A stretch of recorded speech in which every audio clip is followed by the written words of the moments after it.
আমরা বের করছি। তাহলে কি ওই যে গাছটা নতুন উদ্ভাবিত গাছটা দিচ্ছেন গাছটা শুধু এই গাছগুলো?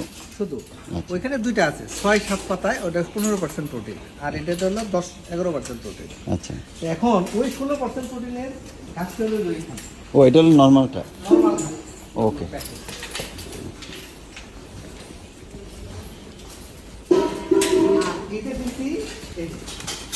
এইটা আমরা শুধু ঘাস দিছি, এটা পাতা বেশি, এটাতে আমরা 800 গ্রাম করে এই গেইন করছে পার ডে। তাই?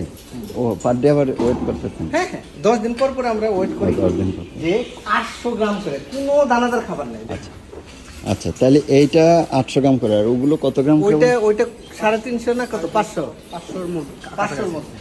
আচ্ছা, তো ভালো তো, এটার গ্রোথ ভালো। 800। আচ্ছা, এটা কয় মাস পর ইয়ার জন্য? আমরা 90 ডেজ রাখবো এখানে। ওকে,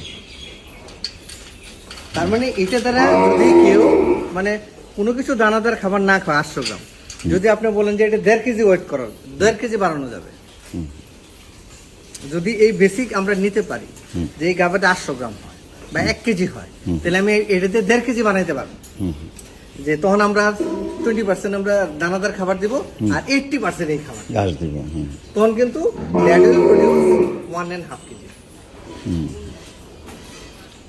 এই পরিসংখ্যান দিয়ে একটা খামারিকে বুঝালে কিন্তু খামারি বুঝবে। তখন খামারের কেমনে বোঝাবেন আপনি?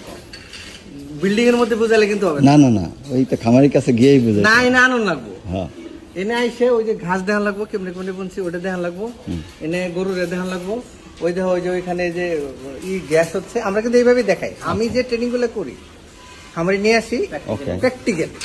আগে একদিন থিওরি বোঝাবো, দ্বিতীয় দিন প্র্যাকটিক্যাল বোঝাবো।